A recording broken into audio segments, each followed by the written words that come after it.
Comment bien faire comprendre le non à ton chien? Tu as l'impression de passer ta vie à dire non à ton chien? Je comprends, surtout si tu as un chiot qui est en plein apprentissage de la vie. Il doit apprendre les choses qui sont permises et celles qui ne le sont pas. Il doit apprendre où sont les limites. Et donc forcément, tu passes ta vie à lui dire non. Je te donne tout de suite l'astuce pour arrêter de dire toujours non et que ton non devienne plus efficace. On a souvent tendance à verbaliser les interdits et on oublie de valoriser les bonnes actions. Ton chien a besoin d'équilibre. Tu lui dois lui dire oui autant que tu lui dis non. C'est ça l'astuce. Je te donne un exemple. Ton chien te saute dessus. Tu lui dis non. Dès qu'il s'arrête de sauter dessus, tu lui dis oui, sans le monter en excitation, mais pour le féliciter.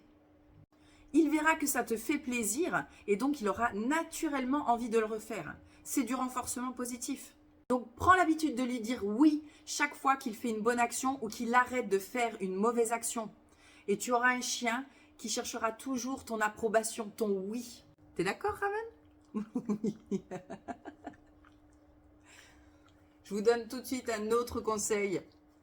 Lorsque tu lui dis non, ton ton doit être ferme, mais tu ne dois pas crier. Un bon chef de meute ne crie jamais. Il a toujours le même ton. Si tu observes une meute de chiens ou de loups, tu verras que le chef de meute se fait toujours respecter juste en levant une babine ou en faisant un grognement. Il n'a pas besoin de plus que ça. Il n'aboie que très rarement, pendant que les autres jouent, se bagarrent, font du bruit. Donc reste le plus calme possible quand tu lui dis non, et ce mot aura beaucoup plus d'impact sur lui. Voilà, j'espère que cette vidéo vous a plu et vous a aidé. N'hésitez pas à la liker, la partager ou vous abonner. Ciao, ciao!